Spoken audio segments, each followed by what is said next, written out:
Um, Hello, everybody, and welcome to the Volumetric Cinema workshop.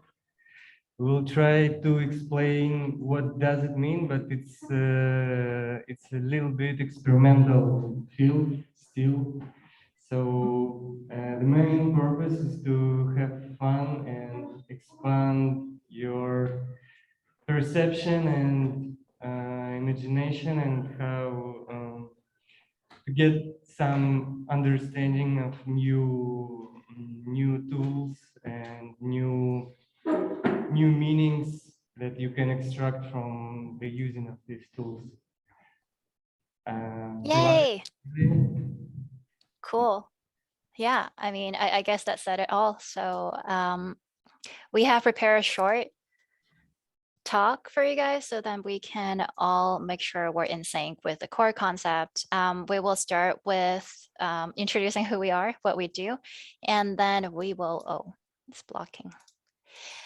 And then we will talk through the pipeline, so don't be nervous. You're all gonna be understanding what we will do, and then we'll talk through the core concepts, which act as the food for thought. And then afterwards, we will show you some examples of student projects. So cool. Let's introduce ourselves. So my name is Artyom. You can also call me Artem because it's easier usually. Yeah. So I'm working as a data scientist. I have a huge background in not quantum, particle physics, then urban data analysis, then artistic stuff. So it's like different fields, but still data analysis, machine learning, neural nets, and so on. Yeah. And I'm also a co-founder of Makerspace in my hometown, Troyes. Yeah. So I think the next one is Yandy. Yeah, I'm Yanzi, and I'm kind of similar to Artem because I'm also Artem and also artist and engineer because yeah, I graduated robotics and complex automation department, but then I understood that painting is better, and then I went to VFX field, and yeah, now I'm kind of representing this substance, interdisciplinary substance, and trying to expand it more. And recently I got a Berlin Music Video Award. So maybe we have a break. We can check this out. Because it's also volumetric stuff. Yeah, it's connected to the theme. So yeah, let's move to our next person. Cool. Oh, okay, so next is me. I'm an architect and a researcher. Currently, I'm teaching at the UCL Bartlett School of Architecture, so I'm kind of like the only architect here. But yeah, I guess what I wanted to say is that from this workshop, you will not only learn the tools, but you will learn how to work in a team, because you can see that all of us are from different countries, different cultural background, and even different discipline, and we managed to communicate and not argue and still is operational and work through all these time zones during the pandemic. And yeah, so, and you'll all be working in teams as well. Yay. Cool. Hi, everyone. My name is Eli Jotiva. I am from Bulgaria, but I'm based in Los Angeles. And my background is in fine art, but currently I work more at the intersection of art and science. I'm always looking for ways to bridge the physical and the digital through light installations, ephemeral objects, or XR projects. And I tend to collaborate a lot with scientists that use alternative imaging tools for making art, including like data that can allow us to reveal the kind of invisible forces that influence us. So for example, in my last big project, I used an MRI scanner to extract the nerves around my heart, my vagina, and my feet using DTI sequences that are only usually used on the brain. So it was a nice challenge to like push the limits of scientific imaging technology to make art. I also teach at Drexel and Houdini School, and I'm a VR gallery curator for Super Collider. And we've been working with Current since 2019. This has been a really great collaborative team, like Provide said. So we hope that you'll find similar intersections in your groups as well. Yay. Cool. So now we'll start talking about how Current came about, which is also a good thought exercise for you guys if you want to kind of do the same way. When we started, each of us, we each bring a key concept, and then we try to mix it up in a salad, and then we try to imagine and visualize what it will look like. And yeah, so the 4 core idea is live stream economy, artificial intelligence, personalized narrative, and volumetric cinema. And together they form a kind of world building that looks into how we may exchange different digital signals around an urban space. Yeah, we made it like in 2019, and it was like a year before Apple introduced LiDAR scanners in the iPhone, so it kind of felt something in the air.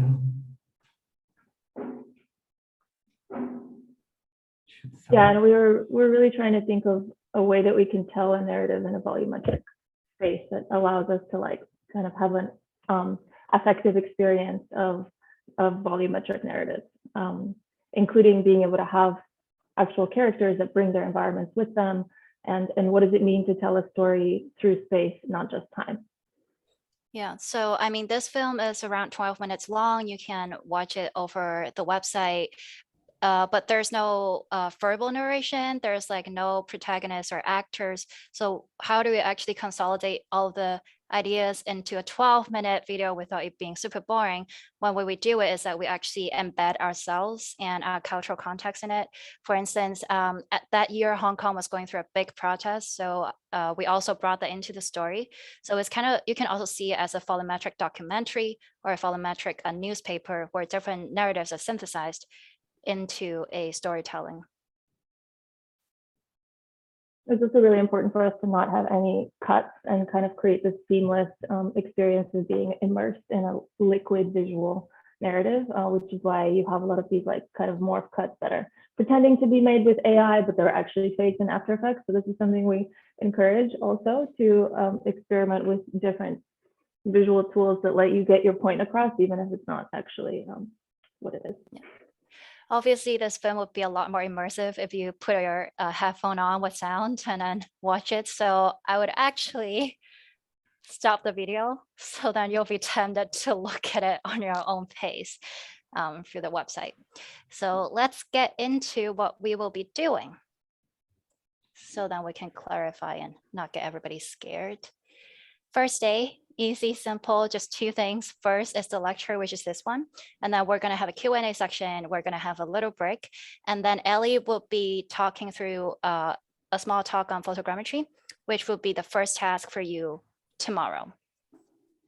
And at the end of the day, you should kind of like sort yourself into 4. But if you haven't found a team, don't worry, because tomorrow you'll be going out into the city. You can socialize yourself and find people that have the same interests as you. But we will be sharing a doc that you can put all your interests in and see who is interested in what and how you can pair yourselves at the end of today. Yeah. Also, if you find that you can't hear us, you can join a Zoom link and put on your earphone as well. Cool. Yeah. Yeah. So day 2 is photogrammetry. Looks like Yamazi wanted to say something. Maybe I'm wrong. Yeah. Yeah, maybe the interesting point here when we're talking about the groups is maybe not find similar people, but people who can like add to use, like expand your field, because this is how we're working at Strelka. They just mashing up people, everybody with everybody, and see what chemistry will happen. And this is where the different interests in different fields intersect. This help to get more interesting results. Yeah. Yeah, don't cool. be So afraid to break out of your comfort zone. yeah, if you don't know what photogrammetry is, don't worry, because Ellie will talk about it at after this lecture. But basically, it's just scanning your environment into 3D models. It's Yeah, like so taking a photo, but when the photogrammetry happens, it's like taking 100 photos, but it represents like the subject. Yeah, So I'll it's go the same over as like photo, but 3D. That's all. I'll go over the history of that and remote sensing in the lecture, and then on tomorrow you're going to have all day to go out into the environment of Madrid and scan whatever you want, so you can generate 3D models for your own project.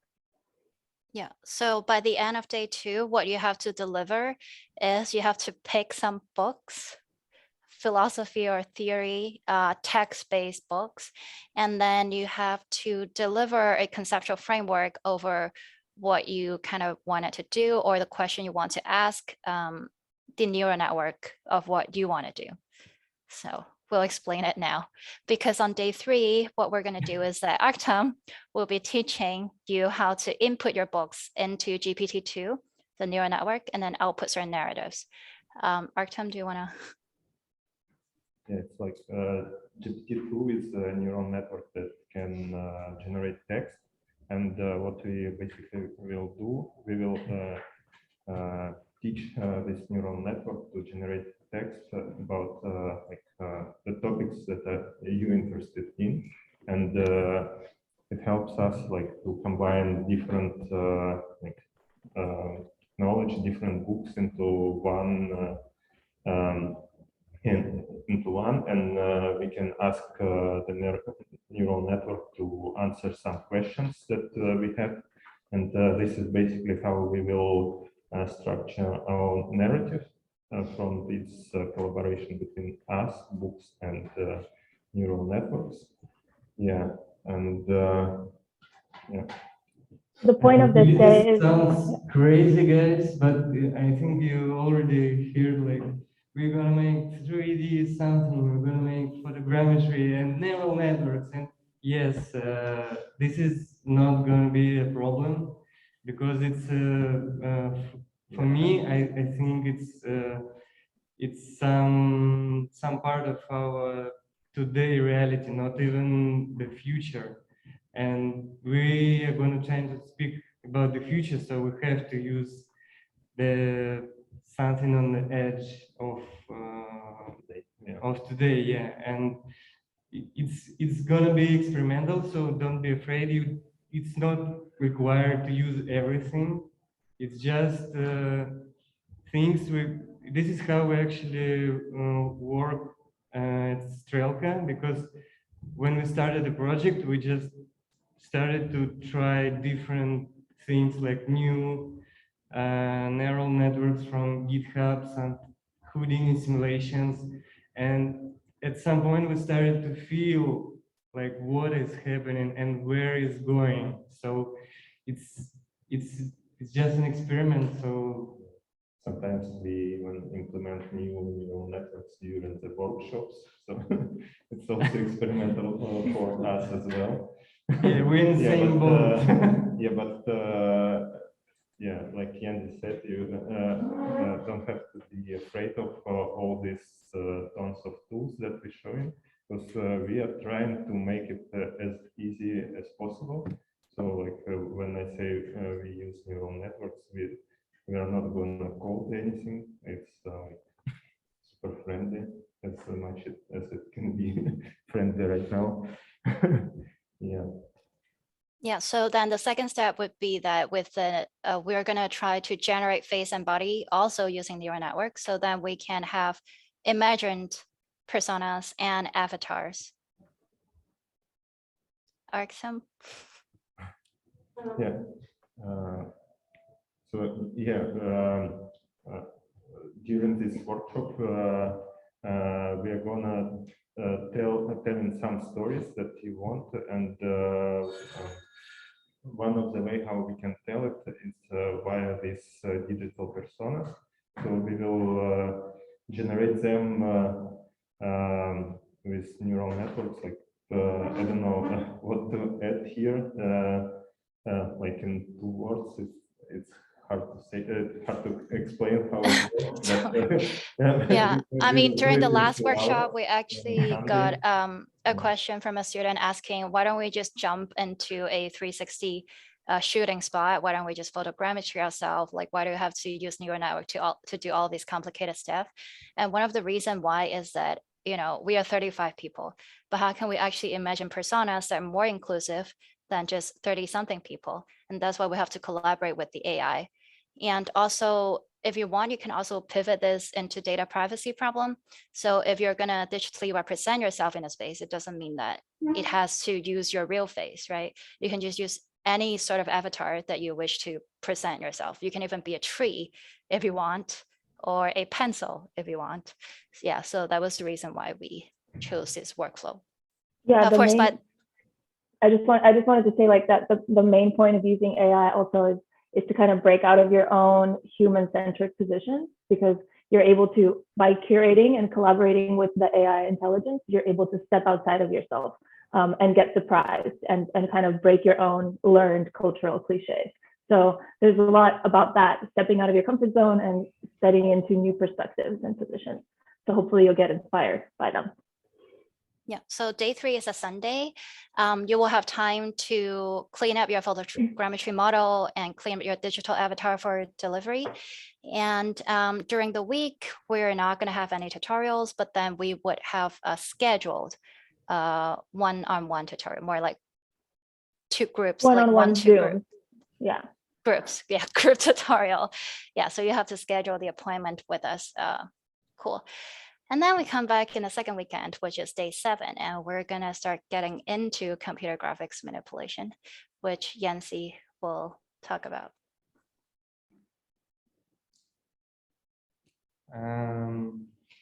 Yeah, it's gonna be something about breathing the life into the generated output from neural network. So yeah, it's like inserting the skeleton inside the polygonal mesh and then compose some movements you'll download from the internet. So yeah, just playing with that. So at some point it reminds me and it push us towards the metaverse theme, for example. Yeah, because everybody's mad about this right now, and yeah, you can try and understand the rules and how actually it's producing, and build your own piece of virtual reality. And then at the end of that day, I'm going to show you some tools in Houdini, how to work with it if you guys never have, to generate some terrains, to extract city data from OpenStreetMaps, and create and control particle flows and vector fields, so you can kind of add more visualization details to your environment on the last day. Crazy. We end up in the echelon. What? Crazy. In the asphalt. Okay, yeah, so by the end of day 7, you would be having an animated avatar with terrain and vector fields. And we will go into the last day of all skill sessions, which is to compose the overall scene within Unreal.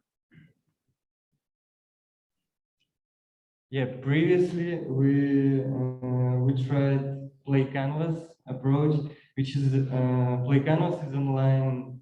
It's like Unreal Engine, but online. So it's web.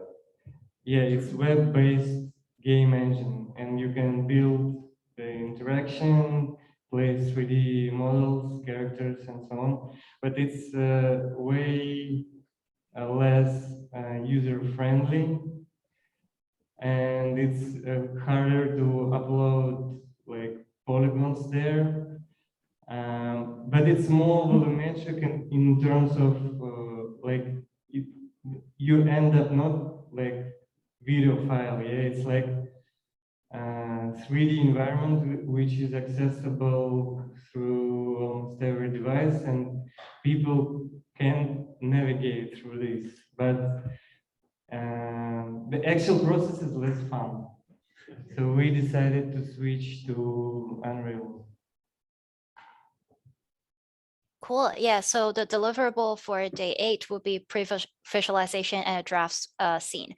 What pre-vis means is actually because if you render a video, it will take a lot of time, a lot of computing power, and also you kind of have to communicate how the whole video is going to play out, right? So what you can do is that you can take screen recording of the scene, or you can sort of do a low res render and then you compose them.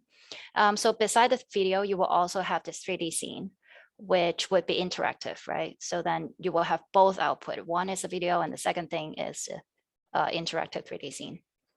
And then you have 1 more week to actually do the final edit before we do the open house.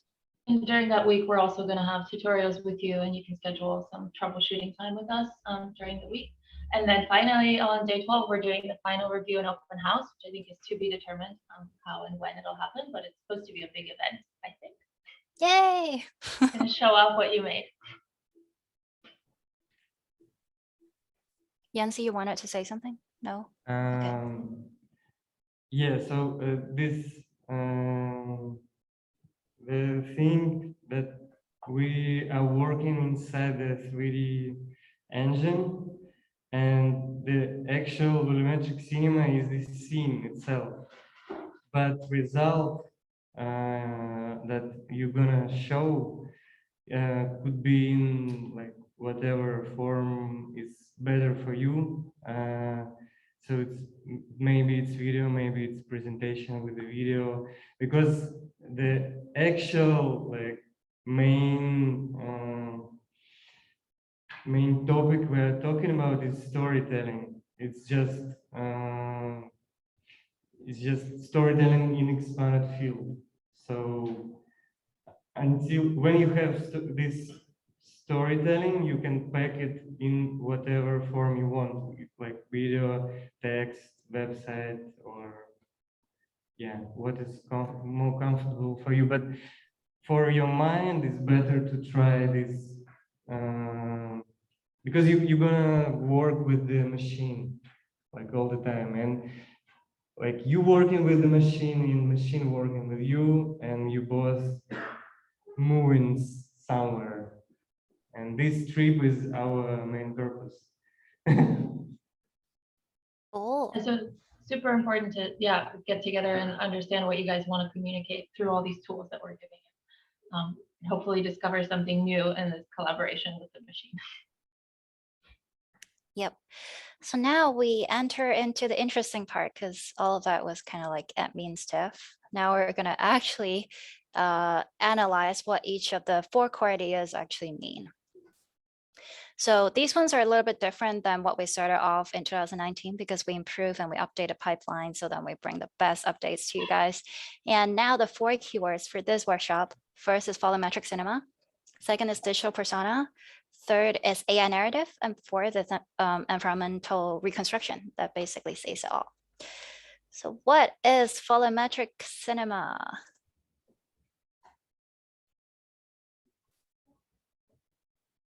Well, we mentioned this a little bit when you were playing the film, but like moving from the traditional cut in time to a volumetric spatial cut. So instead of having a frame to frame cutting, actually having a world to world experiential transitions of space. That's the simplest way to think about it.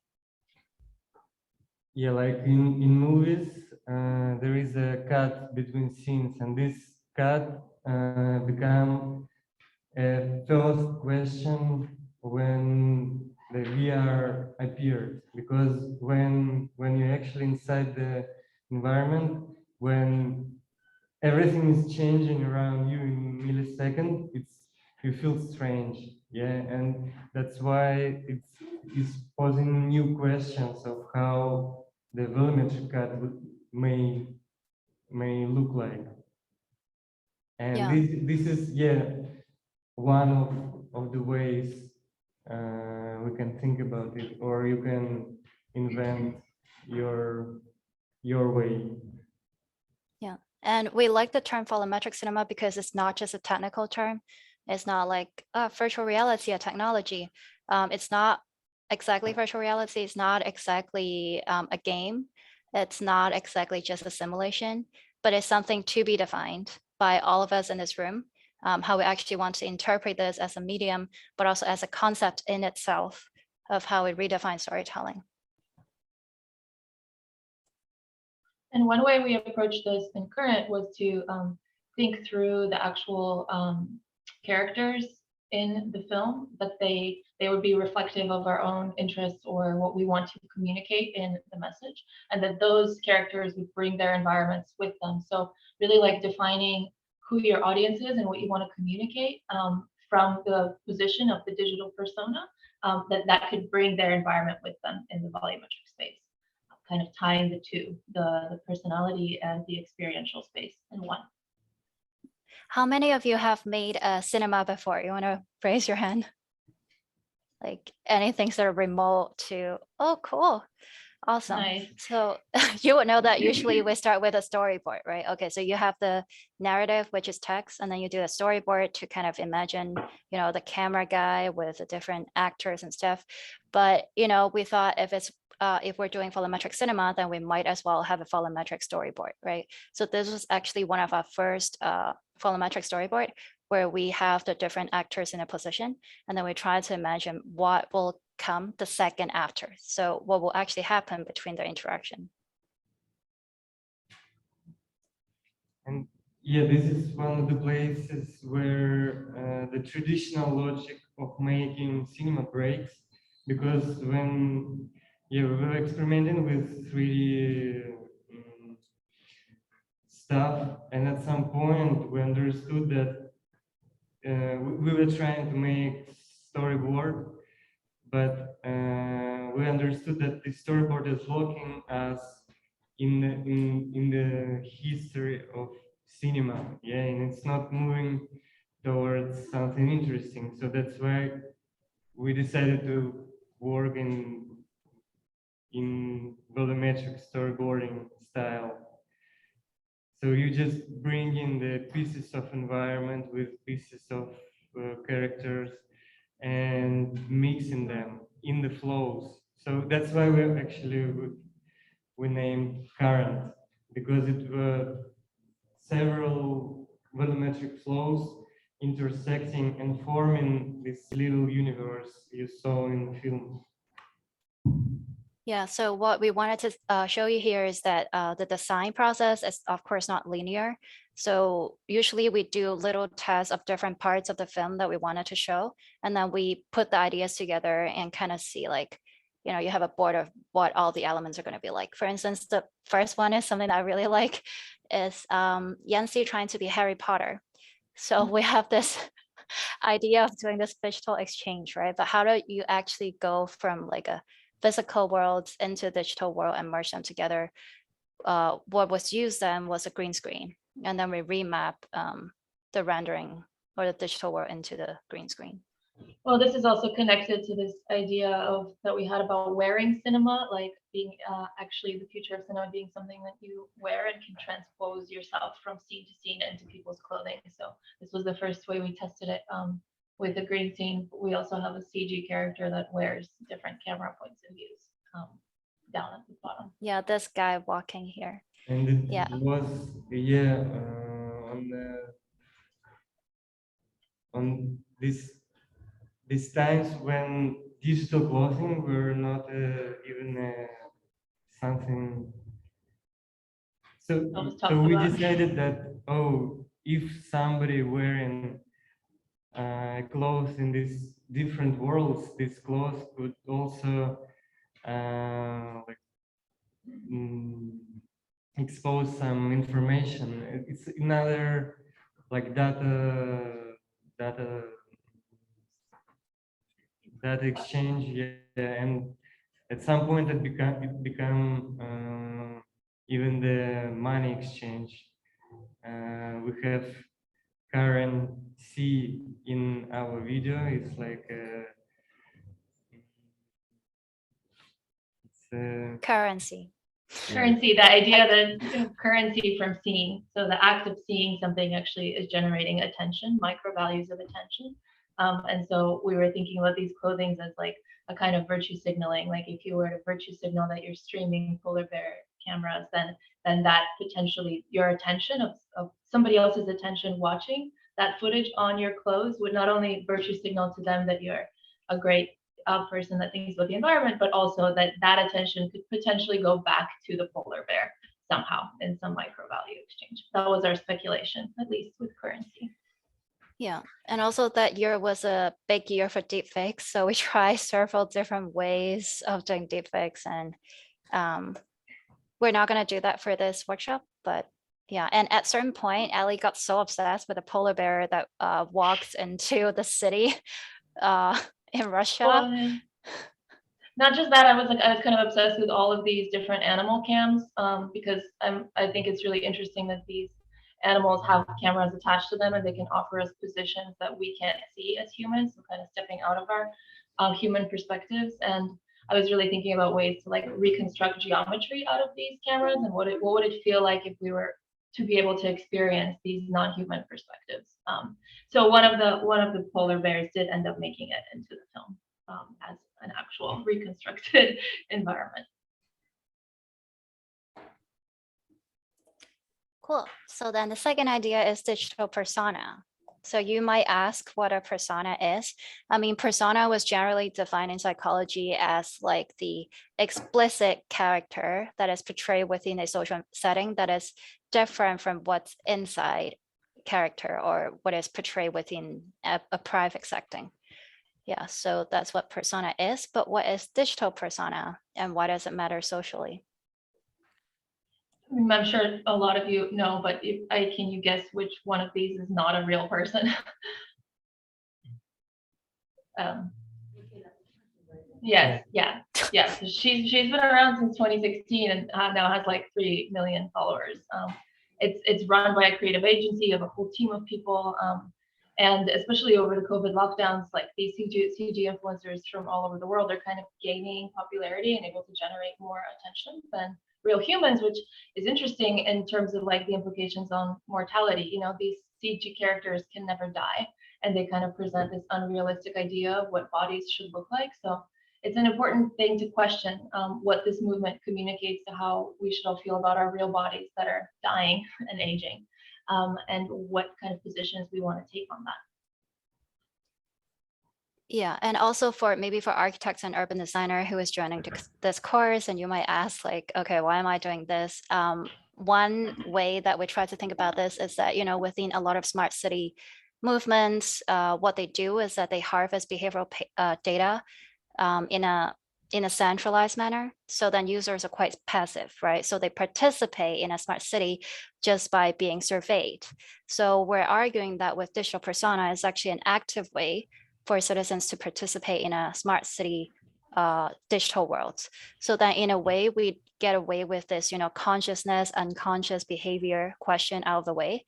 And then we just harvest the data where the avatar actually interacts with a 3D environment.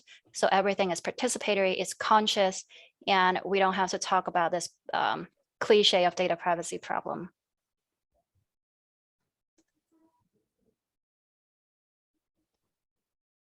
Cool, so there are different ways of actually achieving a digital persona. CGI, deepfakes, and what we're more interested in is perhaps the mixed reality part.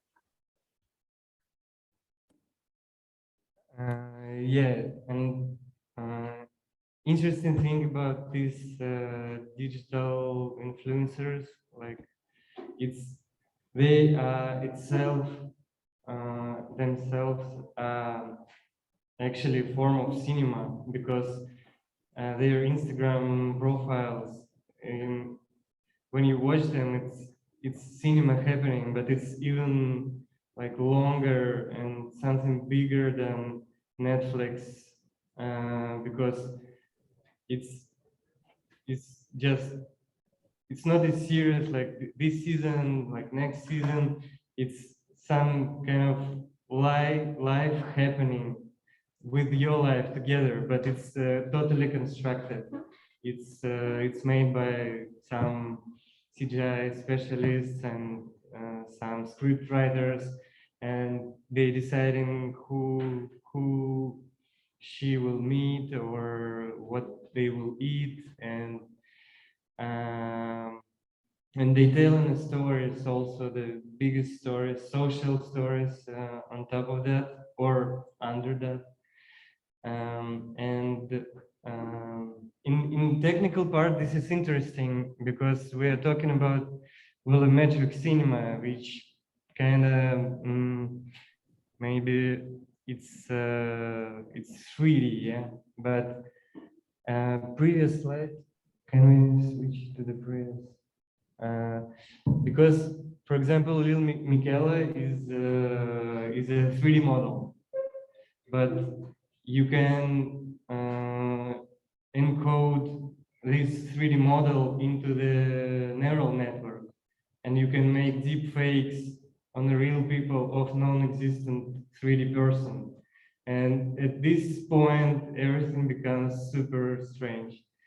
But yeah, I mean, it's for your brains to not be constrained to, okay, we're making volumetric cinema, so we have to work in 3D. No, you just, if you get the principle, you can just work in whatever, because main is conceptual part.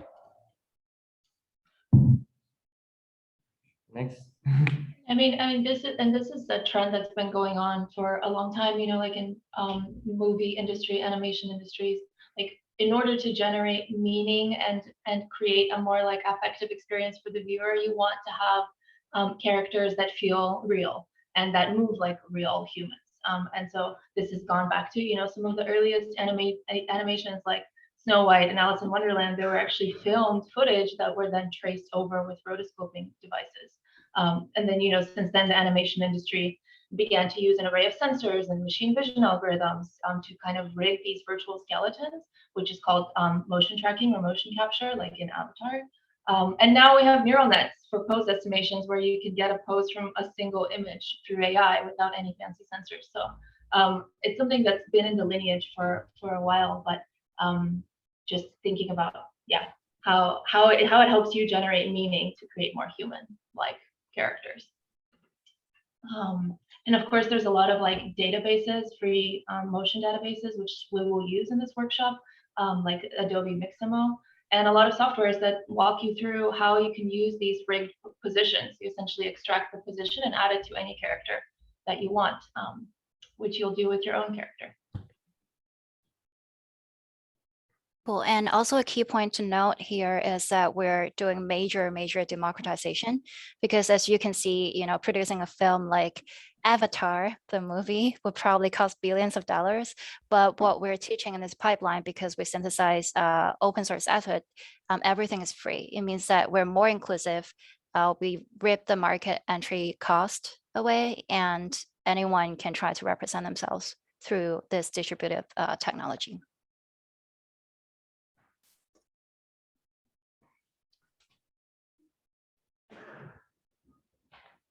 And this is just to give you a step of like what some of the steps that go through making a real avatar. In a traditional animation studio, you have literally teams of people responsible for each of these steps.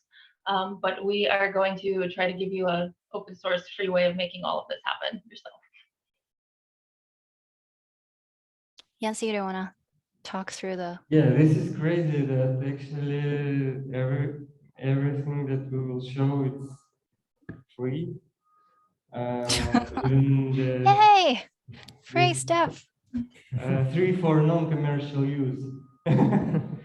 Even this huge piece of software, which Unreal Engine is, it's free to play with, and we will check out something really fresh. It's a neural network which like making motion capture of your video and then applying this to your character.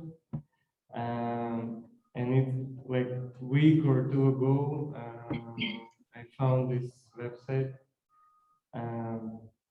So this is also interesting experience, like to map yourself on the creature you made, and it's some really physical, I don't know, bodily something that's hard to explain, but your brain is constantly mapping itself on the environment, and when you see like something like some monster repeating your movements, it's also expands the way you can think. Yeah, who can dance very well in this room? I think I'm the dancer in the team. Okay, no one can dance. I mean, if you can dance, then we have one. Okay, cool. This workshop is now hopeless. I'm just joking. Cool. So now we have come to the last, no, sorry, the second last. To last. Yeah, second to last idea, which is the AI narrative. So what exactly are we going to do? Basically, we're going to feed the AI with intelligence. You can pick, like, for instance, last time we used medium design from Kelly Easterling. We use Hamlet on the Holodeck, which is one of the first gamification book written for architecture and urban design. And also we have books like Models of My Life. I would also have a list of suggested books to you in case you're lost. And these are how our students asked questions to the neural network.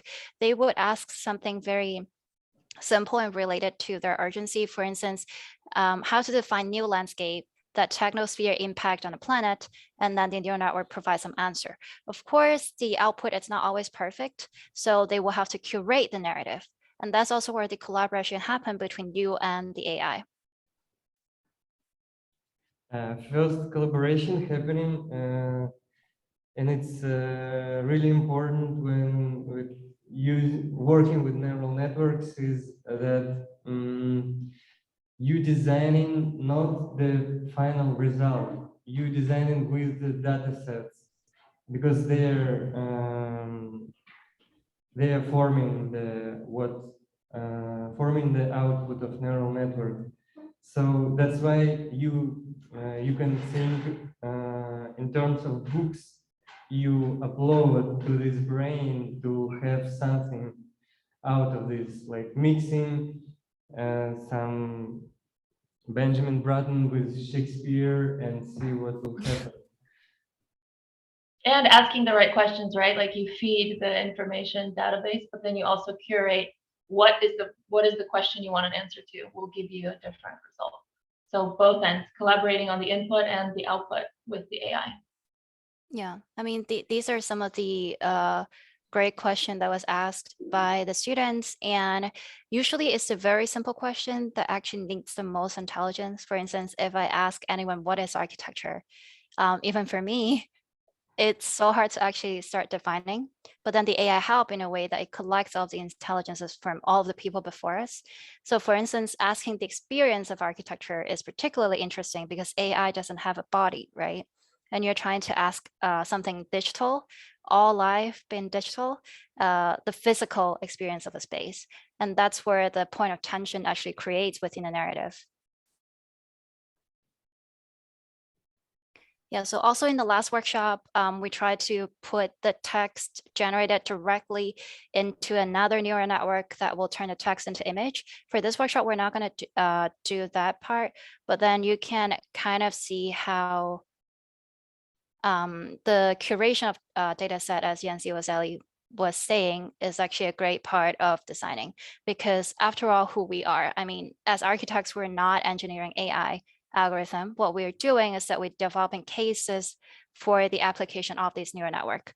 So as a designer, we're not just designing space or the avatar, but actually the design of the data set is where we can apply the design of authorship within a pipeline.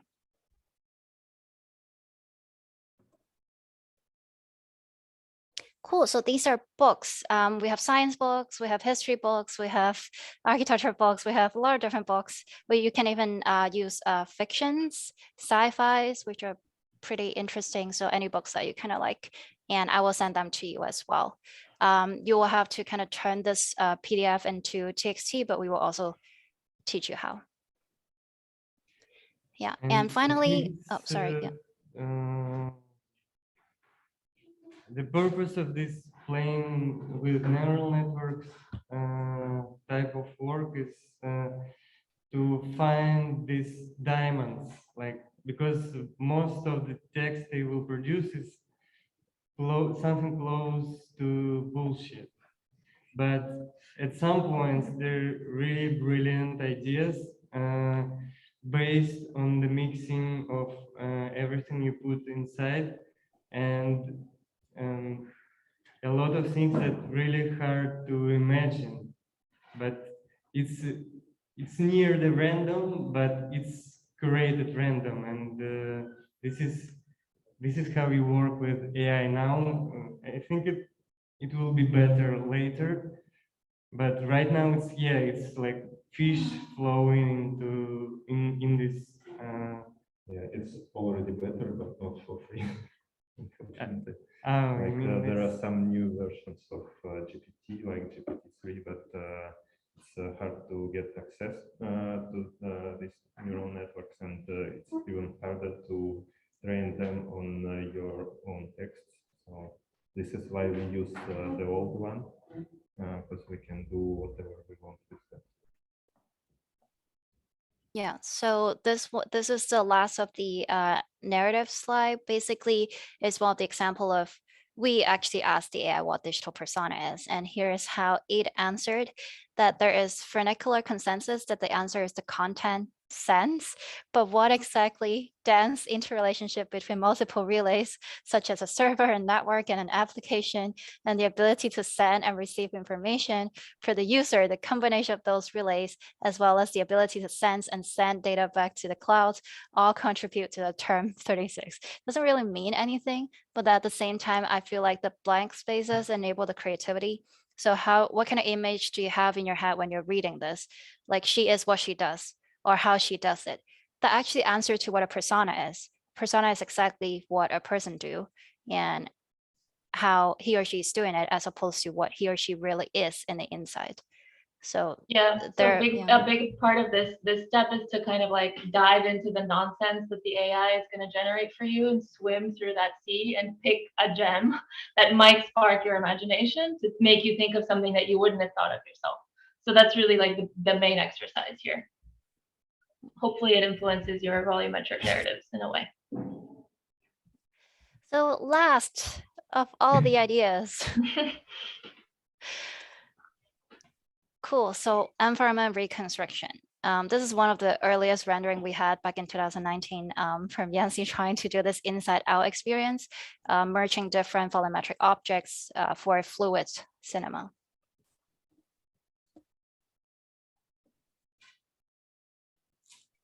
And then Google Earth has been like reconstructing the whole planet. As you know, you can visit it and from any place in the world and fly around. This has been around for a while.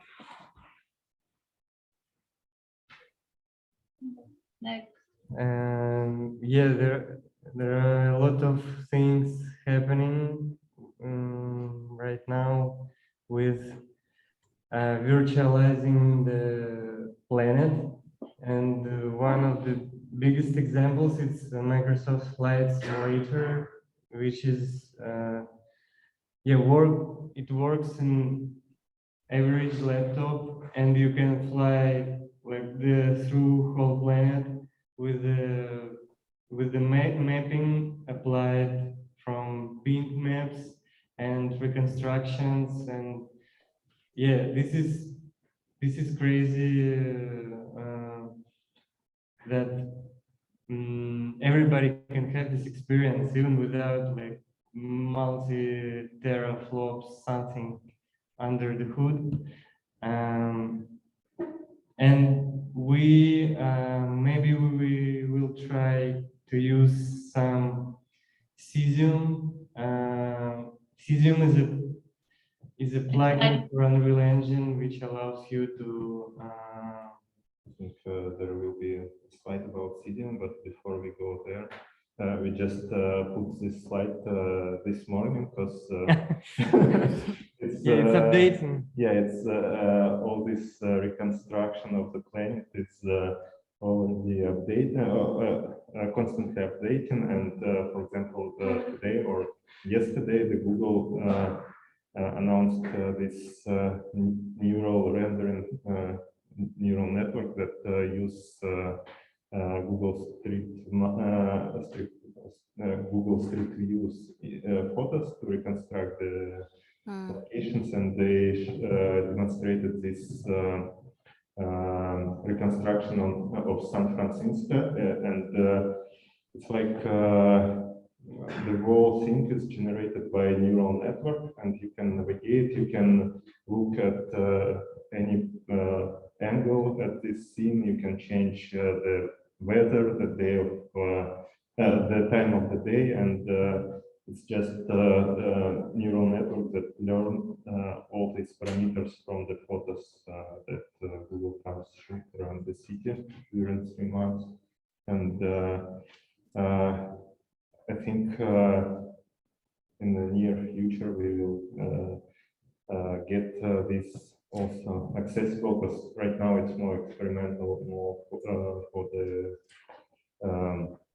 big laboratories that, who have these powerful GPU stations, but the whole neural net rendering thing is developing very fast, and like a year ago it was more like a small toy, and now it developed in that way that you can reconstruct the cities, and you can produce this 3D, this renderings like very fast, and I don't know. I hope it will be implemented soon in some, for example, Unreal Engine or somewhere else.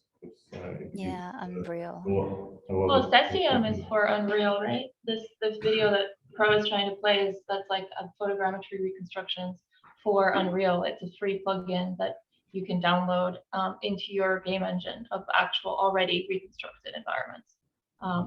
Yanzi, maybe you want to say something more about that? Yeah, this is possible because of the streaming. You see this is happening right now, yeah. So all these polygons, like this whole planet, is not inside your GPU at each point of time, yeah. It only downloads which is near you to show you the level of detail suitable for this angle. And this is yeah, because it's so that's much why data. your laptop is not burning. Yeah, I mean, even like Microsoft Flight Simulator is over 200 gigabytes of data that's just streaming the location that you're navigating. Yeah, and nice thing about this Cesium stuff, initially it was a JavaScript library to render point clouds in the browser, so it's not only Unreal Engine plugin, but you can also implement these 3D tiles. This is how they call it.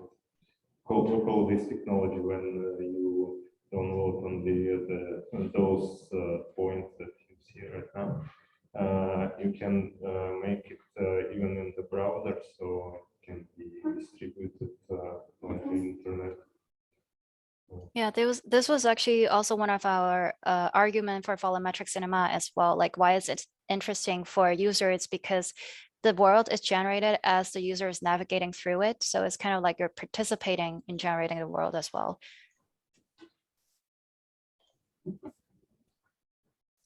Yeah, there's a lot of discussion in right now, like digital twins, if you want to go to the next slide, or volumetric replicas of cities and environments, especially now with all the hype in the metaverse. So obviously in this workshop, we're going to teach you some tools to extract terrains and cities from satellite databases, but we want you to think more critically about how we can infuse these digital replicas of the environments with invisible data. Like, what can you show that is not normally seen in the real world as you're reconstructing these environments? If you go to the next slide, Pro. For example, this includes like using real-time environmental data, maybe in your final simulation, For example, like this is just for inspiration. Maybe some of you know about this project by Rafiq Anadol, where he has a digital twin map of Boston, but he's overlaying it with wind patterns that he's pulling in real time from weather data. So what other ways can you think of that like these invisible aspects of the world that already exist might show up in your volumetric cinemas? Like you can think of, for example, like frequencies that exist beyond the visible spectrum as a way to validate authenticity of reality. Like think of a hologram on money that serves validation purposes, but translate that to a cinematic volumetric space. This is something we were discussing early on in our deep fake discussions, and we were wondering what the expanded color available from advanced cameras might do for us if we were to use it to validate the authenticity of footage. Yeah, and also if you look at this image from above, you see that what can't be captured by the camera, for instance, the back of your body, that's missing data, that's voids in data. But then we're also arguing that this is not just an aesthetic but actually this accident kind of has information in itself. It kind of tells you where the camera is. So if you're looking at a LiDAR scan for a protest or whatever, you actually know where the guy filming the protest is standing, and then you might speculate on, what else is behind, what else don't you actually know from this reconstruction of a certain event. So it kind of signals to the user more information than just void by being a void. And how can you fill those gaps with new visualization techniques? Like if there's missing gaps, what else can you imagine in those spaces? How can you kind of curate the volumetric narrative to be interesting and affective for the viewer that's watching your work so that you can communicate what you want to communicate? Here are some test examples from Yanzi on vector fields and morphing geometries through particles. Fill in missing space.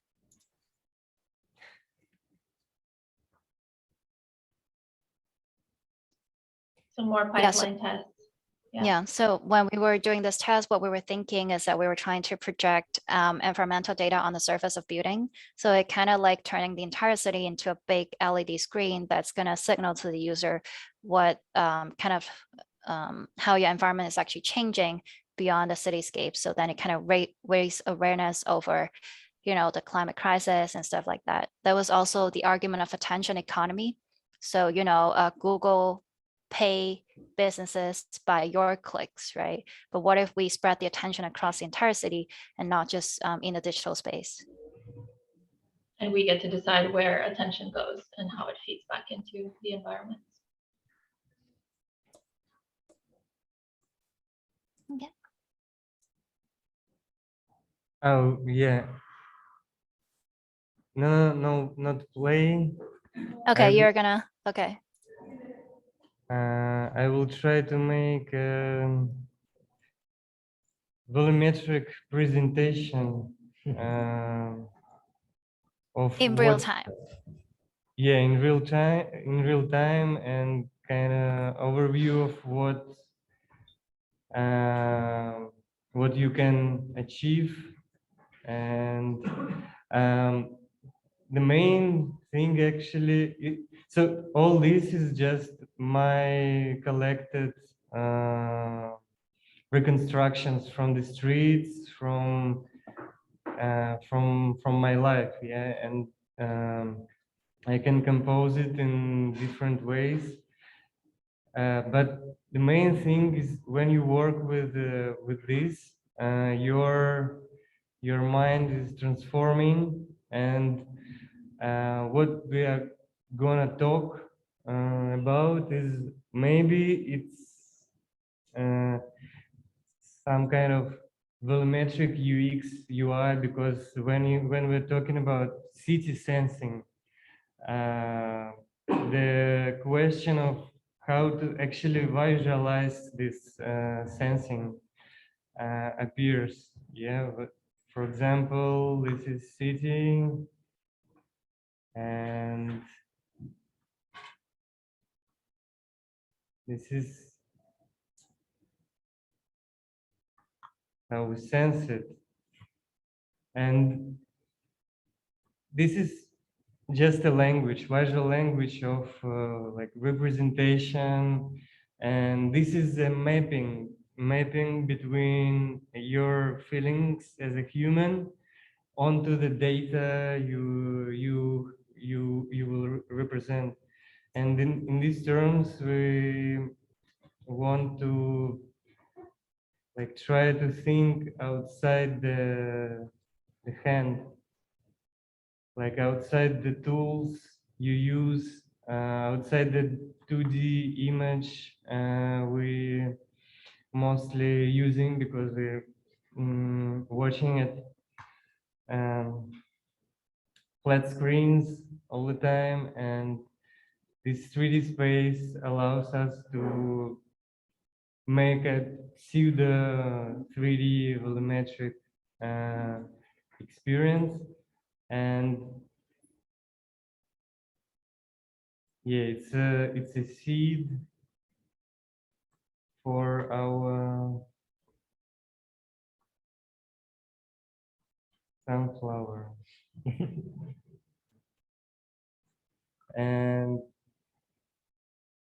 so this volumetric storytelling is already happening right now. So this is how you can tell a story. And for example, I have a question.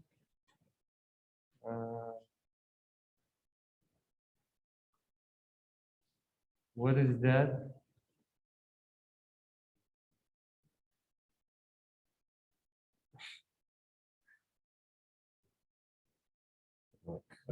I'm still interested in what is that, because Andy showed me this image in the morning and I still don't know the answer.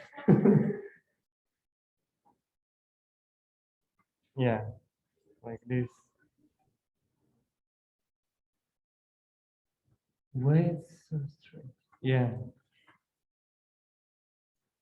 I even have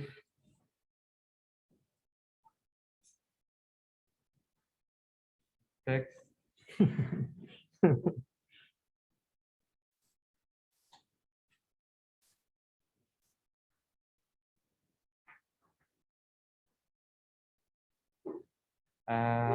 But if you don't know, I think it's really hard to understand, but it's a really good example of different sensing and different mapping of the things according to situation you have, because this is it's a map. Actually, it's a 3D map made by Inuits. Inuits is the guy who they're living in Greenland, and for half of the year they have night. And when you're on a ship and there are a lot of islands, and you have no light and there is a storm, it's really hard to open this paper map and like, oh, we're here. No, it's not working. So they invented this sensing mechanism. So you actually holding this in your hand, and I don't know. I heard that they were screaming at some directions and were listening to the sound they got back. But maybe it's not that complicated, but yeah, so the map could be really different, and mapping is what happening in the brain all the time. It's always mapping something from one type of data to other, and this is how this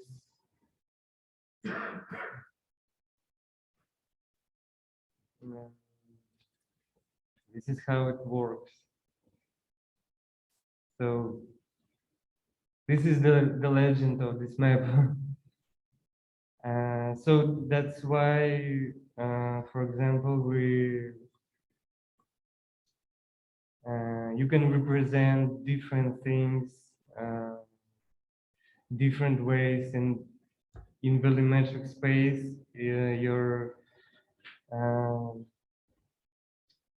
you can invent something like more appropriate to the what you want to say. That's why storytelling is main thing of this workshop, like how to expand your brain to be not constrained to like original maps we have everywhere, Google Maps, or like this distribution of vibes in the city, for example.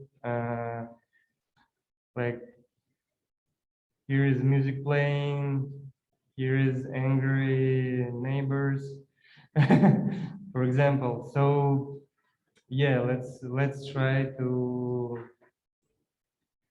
think different. Cool. It's And we almost will show getting you these tools, and these tools may help you with explaining something you wanna tell. cool. So that was all of the 4 core ideas. So now we're just going to briefly show you a little bit of the software and also the students' work. And it's kind of getting at 1 a.m. on my side, so my brain is kind of fried. We have to speed up. Yeah, so this is basically what Yancy was saying about content creation while you're trying to do the data flow between all these softwares. So, you can merge the different 3D contents, gather all the media and game engine. And as Yancy was saying, that all of them follows a very similar kind of rules. And if you have any questions about any specific of them, we can send you specific reference links that you can follow through. Cool. So we also wanted to say how all of this data flow actually prove the Creative Commons imagination. So it will be a conversation with the community. These are some of the early tests that we were doing. And you will see that more and more we're following 3D data formats such as GLTB, which is based on .json file, which is open source data format that was used by Sketchfab and was engineered by Kronos Group. And I think we'll use a lot of these different data formats to flow data between different softwares. Yeah, and another thing to form the conversation is also with the cinema community, in a sense that if you watch a lot of movie, this would be great, because just by referencing how they do their dolly shots, how they actually compose the scene, it already signals what kind of approach you're doing. For instance, my favorite example is The Shining. So just by putting a twin at the end of a corridor, it already gives a very uncanny feeling and it starts to feel scary. So if you put 2 identical stuff at the end of certain space, it might already signal that you're referencing that director and narrating what an uncanny valley would be. Cool. So that was the referencing part. And now we go to the previous student work. We're only going to show 2 of them, and we're going to talk through. Yeah. So this is the first one, which has a theme on attention economy, and they're putting everything that you've heard from Metaverse, NFT, all those together into 3 different avatars. And they try to imagine what these media artists, 3D influencer, and even the elephant was an avatar, and then you can see a cat there. And trying to imagine, what would the attention economy within the 3D world be? Would it be that you're passing through a certain portal and that costs you money, or it will send money to the platform because you're revealing your attention through interaction with the space?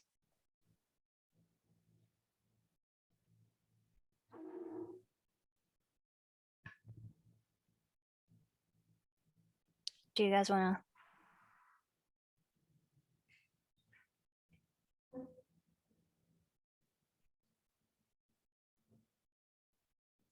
You can see there's kind of a lot of like effects and overlays that they're experimenting with layering over the top of the reconstructions to communicate their ideas about portals, attention economy, environmental recursive exchange. So something to inspire you. And as Yancy was saying, like, the color changes reflects the mood of your late neighbor. What they're doing here is to embed volumetric emojis. So then it kind of expresses emotion through a more literal way. Cool. So a second project is the digital native, because you can see that the AI narrative that was generated talks about vernacular. So they started thinking, the digital appears in the past 30 years, there's no ancient culture within digital. So what could a native person within a digital world be? And then they started thinking, if you mash up all of the digital content, you might get lost in it. So what you need is actually a digital guide to guide you through all this content. So then you can also see how certain characters keep appearing back out through the film. So that's exactly how you know how to anchor yourself within the digital space. Yeah, so that's your guide and you're walking through.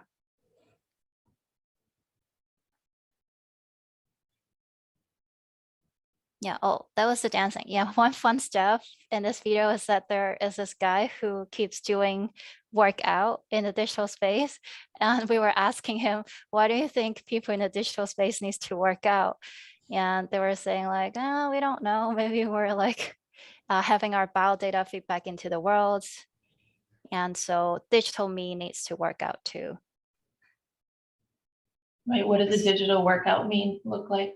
Something else that is kind of exciting, I think, about this project is that they have this like continuous loops where the video then turns into the 3D and back and forth. They're kind of slipping like this footage here, and the picture frame is then something that we're entering in 3D. So just thinking more creatively about different cuts and how to make things less straightforward and more seamless. Cool. So last, we have some admin stuff. Just to repeat that the goals or the output for the workshop is an AI narrative, digital human, a collaborative 3D scene. And from these three things, you're going to render 60 seconds video, some high-res rendering, and you're going to put together a few slides that actually explain your conceptual framework behind. So that's everything. And within a timetable, this is how we're going to structure every day. So every day you come in, we're going to start with a reviewing section. For an hour, we're going to talk through all the concepts or the questions you have, and then we're going to try and brainstorm what you're going to do together. And then you would generally have an hour of technical, and then you're going to go for lunch. Yay! And after lunch and coffee, you're going to come back. We do 2 more hours of technical stuff, and then we'll have a QA section, and we're going to repeat to you what you have to deliver for the next day. And during the week, you can schedule Zoom tutorials with us. We'll each be available for an hour every week, so you can schedule those with your teams to talk either through conceptual issues or technical concepts. And then we'll also be available on Discord. We're obviously all in different time zones. Provides and I are on opposite ends of the time zone spectrum. So you can find us on Discord at any time and ask us questions there as well. Yep. So where to start? Yeah, you have to split yourself into teams of 4 or 5, and then you have to, if we send you some demos, you might have to spend some time on the demos. We generally send you very short demos. You will get the recording after every day. I am 8 hours ahead of you, so after I wake up, I will send you the recording, and then you can follow the step. So during the technical skill sessions, because we are a large group, we generally save the question till the end of each session as opposed to keep asking. So don't worry about it. You get the recording, you'll get time for question, and don't panic if you got lost middle of the way. So during tutorial within a week, we generally have time to review 4 to 5 teams. So you better sign up early if you have very urgent question that you have to talk to us in real time. Yeah, so as Yancy and Ellie was saying, just like have fun and enjoy. Yeah, and Get we have weird. Weird Yeah. is good. Get weird. Weird is good. And then this is the Miro link that we're gonna share in Discord right now, so you can start kind of laying out your ideas and concepts and what your interests are, and find teams. Yeah, cool. So like, for instance, it's pretty obvious that Arctum is the AI guy. So if you have AI question, pop into his tutorial section. And then Yancy is like the CG guy, and then Ellie is like the Houdini expert, and I'm just like a brain and some stuff in Blender. Yeah, so like go to the guy that you need. So if you have And- mental issues, provide. So we open this mural board for you. And basically, it will be a space where all of you can just like put stuff in. Yeah, even if we're not meeting, you put your updates here, we'll put the feedback next to it. If you want to find your team members, just pop into this Google spreadsheets, and then you can put your names down. So the books are on here, and then you're welcome to share interesting references. Yeah, so that's the twin that I was talking about. They look scary just by standing there, which is why this movie is awesome. Cool. So that's basically it. And it's Valentine's Day tomorrow. So happy Valentine's. Cool. Thank you. Any Hey, question before Yeah, I any go to questions? bed? Questions, thoughts, ideas? It's a question time. So if you have questions,